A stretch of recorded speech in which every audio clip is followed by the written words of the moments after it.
Bon, ça sent le printemps, ça sent le printemps. Oh, si seulement la neige voulait fondre, le printemps serait de retour. Mais la neige, comme chaque année au mois de mars, s'accroche jusqu'en fin avril. J'avais dit ça, moi, j'ai rien dit. Hello friends et bienvenue dans cette vidéo revue. Première impression de la nouvelle collection de printemps d'Anastasia Beverly Hills. Je pense que lorsque cette collection a été annoncée sur les réseaux sociaux, on a été nombreux à avoir le regard qui s'accroche et qui regarde toutes ces couleurs avec envie, intérêt et aussi se demander mais qu'est-ce qu'on peut faire de toutes ces couleurs.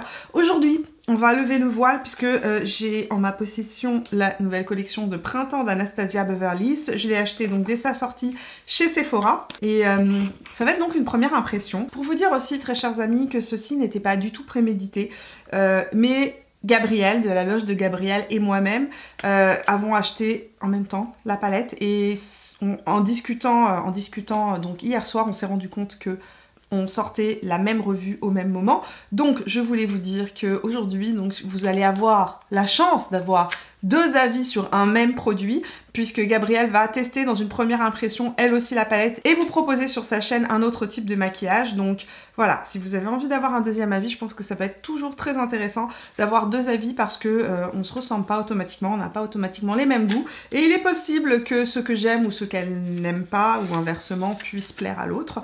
Donc voilà, en même temps que je vous parle, je sors cette jolie petite palette. Au niveau du packaging, on reste sur le format habituel des packaging des palettes Anastasia Beverly Hills.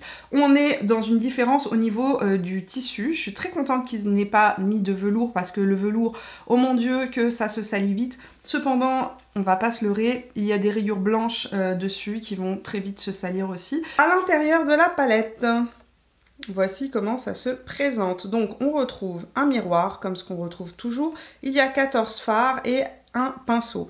À l'intérieur de la palette, on retrouve un pinceau double embout. Cette palette vous emmène en voyage. Le but, vous faire voyager sur un bateau, sur un yacht ou même sur un beau voilier et vous faire parcourir les mers du monde entier à la destination de différents ports, n'est-ce pas? C'est à peu près ça l'idée derrière cette palette. Je trouve que les couleurs de cette palette sont super intéressantes. C'est une très jolie palette avec des couleurs qui sont très vives, très estivales. Ça nous change de tout ce qu'on a vu et je pense qu'aussi au niveau de la nouveauté chez Anastasia Beverly Hills, c'est la première fois que l'on voit ce type de couleur chez Anastasia Beverly Hills qui nous a beaucoup plus habitués à avoir des tons qui sont beaucoup plus doux, des couleurs qui sont plus neutres et donc là je trouve que c'est un très joli changement. Alors ce que je voulais vous dire sur cette palette, c'est que les mats sont disposés comme ceci, donc en L, il y a le blanc qui est là et ensuite toutes les couleurs qui sont en dessous sont des mats. Et les métallisés sont au-dessus. Pas de fard pailleté, pas de fard avec des effets particuliers. Dans cette palette, on reste sur la même formulation que les fards Anastasia Beverly Hills habituels. Au niveau du prix de cette palette, je l'ai payée chez Sephora Canada au prix de 59 $ canadiens et elle est disponible aussi en France sur le site de Sephora France au prix de 50 €. J'ai pris dans la même collection, donc ça c'est la collection printanière de Anastasia Beverly Hills. Elle a aussi sorti des illuminateurs en poudre libre, en pigment libre. Elle a sorti 3 illuminateurs, j'ai pris une des couleurs, j'ai pris la couleur la plus claire qui est, est-ce que j'ai le nom dessus? C'est Snowflakes, donc c'est le plus blanc, le plus clair. Il y avait 3 couleurs, il y avait un doré qui s'appelle Hollywood et il y en avait un qui était doré beaucoup plus soutenu, beaucoup plus foncé pour les peaux mates et noires, qui sera sublime sur des peaux noires d'ailleurs, qui était vraiment un doré assez intense, très foncé. Hollywood était très proche, le doré intermédiaire était très proche de ma couleur, de ma carnation actuellement de peau et j'ai trouvé que lorsque j'ai swatché, alors hier j'ai swatché les deux, j'ai swatché Snowflake et Hollywood, chacun d'un côté en boutique chez Sephora, j'ai vraiment préféré le Snowflake sur mon type de peau. J'ai trouvé aussi que c'était la couleur qui était la plus originale. Je vais vous la montrer en action tout à l'heure bien évidemment. J'ai payé cet illuminateur 33 $ canadiens, il est en vente en Europe au prix de 32 € chez Sephora France.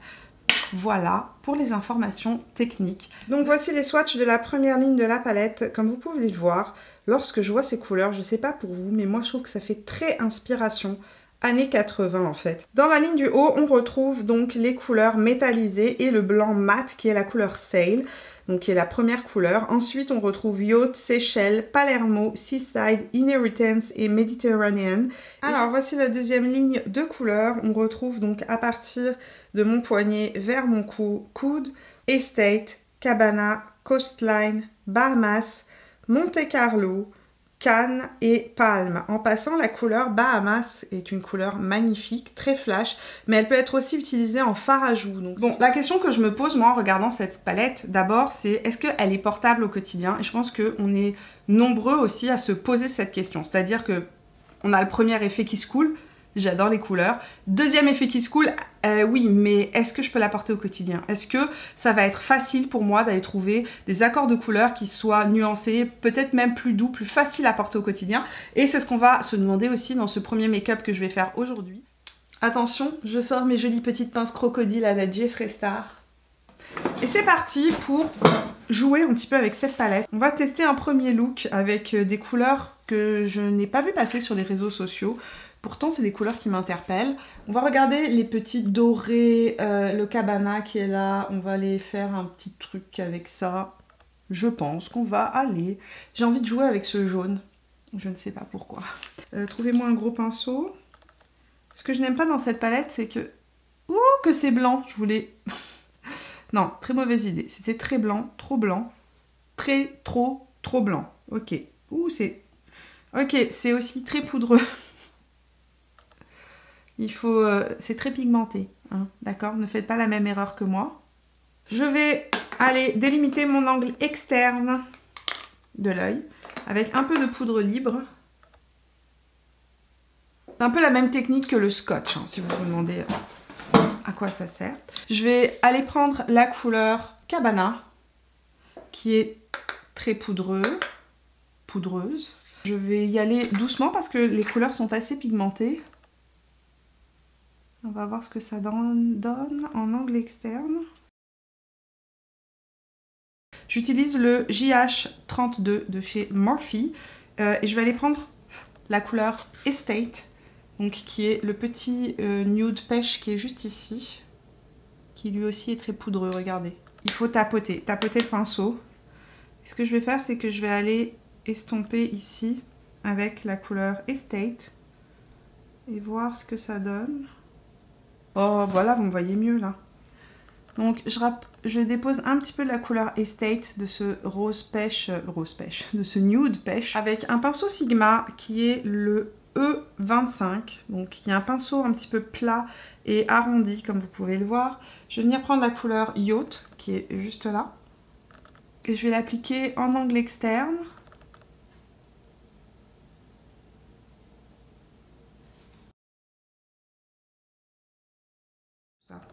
Et là, on va jouer avec une couleur qui m'interpelle beaucoup, qui est la couleur Inheritance, qui est ce très très beau doré jaune, jaune abeille. Quand je vois ça, ça me fait penser à Maya l'abeille. Je vais le prendre avec le petit doigt, ici.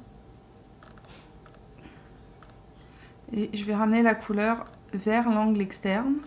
Je le fais un petit peu déborder vers l'angle interne, c'est voulu. C'est voulu. Je vais aller prendre, ça c'est un petit pinceau de chez MAC qui est le 221. Je vais aller prendre la couleur Palme. C'est le marron qui est juste ici, que je vais appliquer en angle externe juste pour venir intensifier mon angle externe. Et voir ce qui va se passer. Est-ce que les couleurs se marient entre elles? Je m'attendais à ce que ce soit plus pigmenté en fait. C'est pas hyper pigmenté comme couleur. Ça reste un brun très doux. Bien pour faire des smokies. On va finir le dessous de l'œil rapidement avec un petit pinceau Zoeva numéro 223. C'est le petit eye blender. Je vais aller reprendre la couleur Cabana que j'ai appliquée donc en transition, qui est le moutarde qui est juste ici. Je vais l'appliquer en dessous des cils.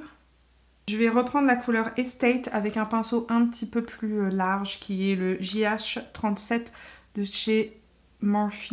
Je vais venir estomper le rebord inférieur. Avec un pinceau plat comme ça c'est un petit pinceau court. Le JH43 de chez Morphe et Jaclyn Hill. Je vais prendre la couleur Palme, donc qui est le brun foncé qui est là. Et je vais l'appliquer en angle externe.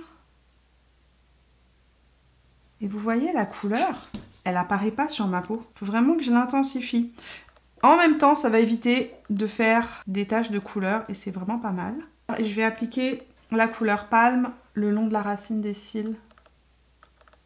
Est-ce qu'on s'en sort? Oui, on s'en sort. On s'en sort très bien même. Ok. C'est pratique.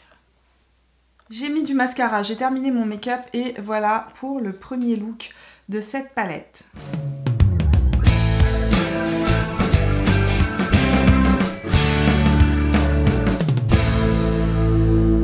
Donc voici pour le premier look que j'ai réalisé avec cette palette. Je voulais aussi vous donner ma première impression suite à l'utilisation de cette palette. La première impression que j'ai, c'est que les fards sont bons. Les fards s'utilisent vraiment facilement. J'ai pas eu de problème pour les estomper entre eux, etc. Par contre, je trouve que ça fait un joli mess, un joli bordel dans ma palette.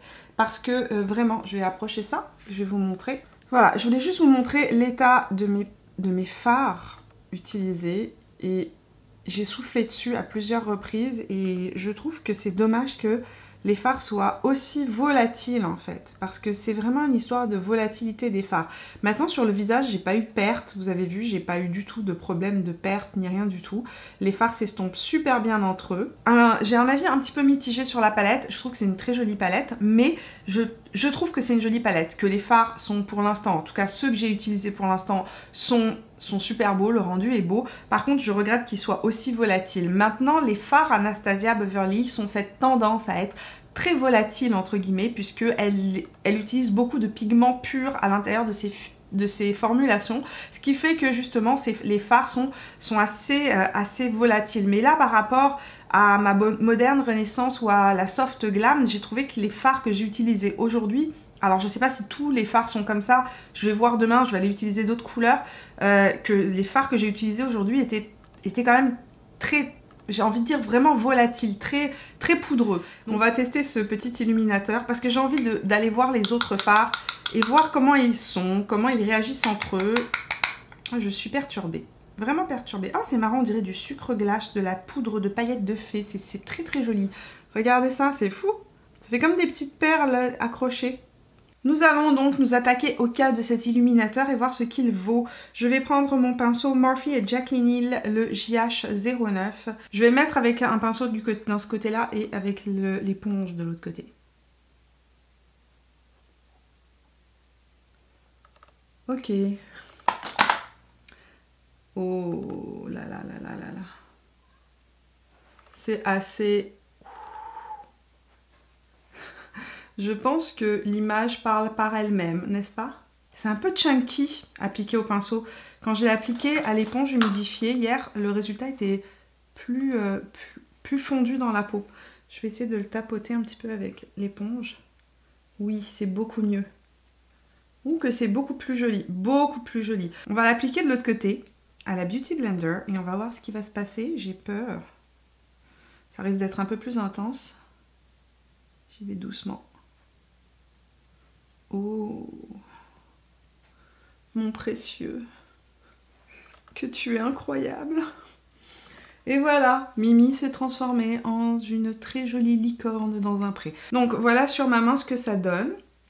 C'est en fait un très beau illuminateur, un petit peu blanc argenté. Donc, concernant cet illuminateur, 100% Mimi approved, je le trouve magnifique. Attention à réchauffer, comme je vous ai dit, sur le dessus de la main pour venir un petit peu éclater les espèces de petites billes qui se forment et pouvoir l'appliquer de manière uniforme. Mais une fois qu'il est un peu réchauffé sur la main, franchement le résultat est assez impactant. Mais en même temps, je sais pas comment vous dire, je vais encore éteindre la ring light pour vous montrer le résultat. Vraiment pour vous montrer le côté, c'est presque miroitant comme de l'eau en fait. C'est vraiment un effet miroitant comme de l'eau. Je trouve que le résultat est hyper... Deuxième make-up, deuxième journée. J'ai beaucoup réfléchi à cette palette hier soir. On va se pencher sur les couleurs qui sont plus pêche et rose de cette palette parce qu'on va pas se le cacher, c'est évident quand on regarde cette palette, la couleur principale qui ressort à travers la storytelling, c'est tout de même ce rose avec ses différentes tonalités de rose plus clair et de pêche. Et donc on va jouer avec ces couleurs parce que si je n'avais pas fait ça, vous m'auriez dit Mimi, c'est comme si tu passes à côté de l'éléphant dans la pièce, voilà. On va commencer avec le E25 de chez Sigma et la couleur Monte Carlo, qui est juste ici. Et je vais appliquer ça sur toute ma paupière mobile. C'est le genre de couleur que j'aime porter juste comme ça, toute seule. Comme un espèce de voile de couleur un petit peu dispersé. Pour ma transition, je vais prendre Monte Carlo que je vais mélanger avec Estate. Et on va voir ce que ça donne. Oh, la couleur Estate est tellement...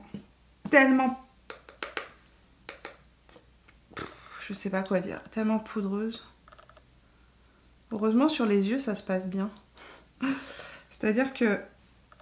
J'ai oublié de vous dire que le pinceau que j'utilise est un pinceau de chez MAC et c'est le numéro 217.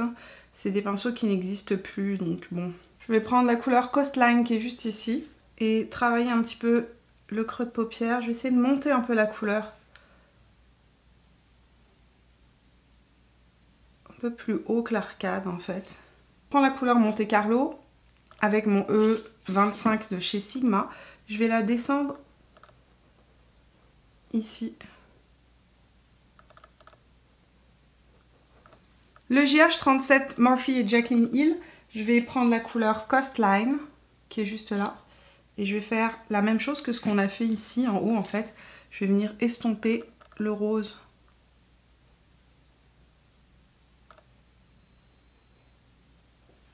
Je vais aller prendre la couleur Bahamas, qui est juste ici, avec le pinceau de chez Zoeva, le numéro 223, Petit Eye Blender. Je vais donc prendre cette couleur-ci, qui, ma foi, n'est pas trop poudreuse comparée à la Coastline et à la couleur Estate, qui, elles, sont des couleurs très poudreuses de ma palette. Je vais venir l'appliquer à l'angle externe inférieur de l'œil, juste ici, pour donner un petit côté un peu plus flash. Et je vais venir le remonter ici. Toujours chez Zoeva, je vais prendre un pinceau avec des poils denses et courts, un pinceau en fait smudger, c'est le 226. Je vais venir appliquer le rose ici, juste plus proche de la racine des cils. Je vais venir l'étirer. Là, je suis allée prendre un pinceau avec des poils plats et courts et synthétiques. Bon, peu importe la marque que vous avez. C'est un Elsa Makeup. Et je prends la couleur donc Snowflake, l'illuminateur qu'elle a sorti pour la saison. Je vais l'appliquer en angle interne. Et je vais venir l'étirer vers le centre. Je pense qu'on pourrait le faire aussi avec l'argenté de la palette, mais j'ai peur qu'il soit un tout petit peu trop pigmenté. Et en angle interne, tout au centre ici, je vais humidifier mon pinceau. Je vais prendre donc l'illuminateur Snowflakes de la même collection, avec un pinceau humidifié, et je vais juste intensifier ici mon angle interne. Je vais appliquer du crayon Rail, donc de chez Urban Decay. C'est un crayon, comme je vous ai dit, waterline, donc qui s'applique à l'intérieur de la muqueuse. Je vais l'appliquer sur la muqueuse supérieure de l'œil. J'ai un petit poil de je ne sais quoi dans mon cil. Je vais mettre du mascara sur mes cils inférieurs et je reviens, le maquillage terminé, pour vous montrer le résultat.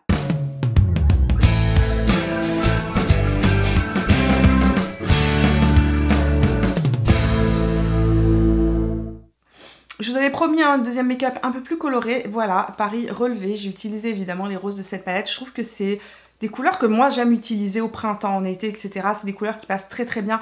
En fait, même pas qu'au printemps, en été, la vérité, quand je prends mon gros pull rose ou un très gros pull gris, j'aime bien me faire des maquillages roses parce que le rose a tendance à donner beaucoup de lumière au visage, ça donne aussi bonne mine, etc. Donc c'est une couleur que moi j'affectionne énormément.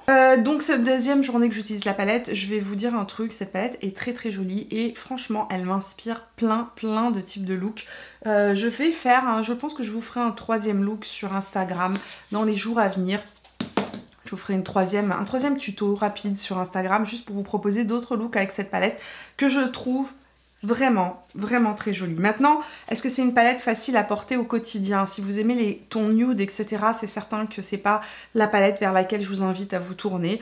Si vous préférez les tons nude et que vous voulez absolument acheter du Anastasia Beverly Hills, tournez-vous vers la soft glam ou vers la moderne renaissance. Mais si vous aimez vous offrir des looks un peu plus peps, un peu plus colorés, des choses qui sortent un peu de l'ordinaire et qu'en même temps, je trouve qu'on peut quand même faire des make-up qui sont totalement portables au quotidien. Hier, je vous ai montré avec des couleurs qui sont beaucoup plus, avec des tons beaucoup plus neutres en fait. Je trouve que cette palette offre quand même une très belle diversité de couleurs et la qualité des fards est vraiment bonne. Il n'y a rien à redire, les roses se sont super bien estompés entre eux, le maquillage a été facile à faire et c'est une belle réussite. Voilà, c'est une belle réussite que cette Riviera palette. Vous venez de voir les différents looks que j'ai réalisés avec cette palette. C'est une palette que je trouve vraiment intéressante dans le sens... Les couleurs qui sont disposées et proposées dans cette palette sont des couleurs effectivement qui nous sortent un petit peu de nos habitudes. Si vous êtes quelqu'un qui aimait les couleurs plutôt nude, les tons plutôt naturels, etc., c'est certain que cette palette ne va pas vous parler. Ce ne sera pas une palette qui va accrocher votre regard. J'espère que ça vous a aidé à vous faire un petit avis sur cette collection de printemps que nous propose Anastasia Beverly Hills et dites-moi ce que vous en pensez de cette collection. Est-ce que vous l'aimez? Est-ce que vous l'aimez moins? Quelles sont les prochaines collections que vous attendez avec impatience? Dites-moi tout ça dans les commentaires. Je vous laisse aller voir la vidéo de Gabrielle si vous ne l'avez pas encore fait. Comme je vous l'ai dit, sur sa chaîne, elle vous propose une revue, une première impression. Moi-même, je vais aller voir sa vidéo. J'ai hâte de voir si sa palette est tout aussi poudreuse que la mienne et de voir les looks qu'elle nous a proposés sur sa chaîne. Très chers amis, il est temps de vous laisser.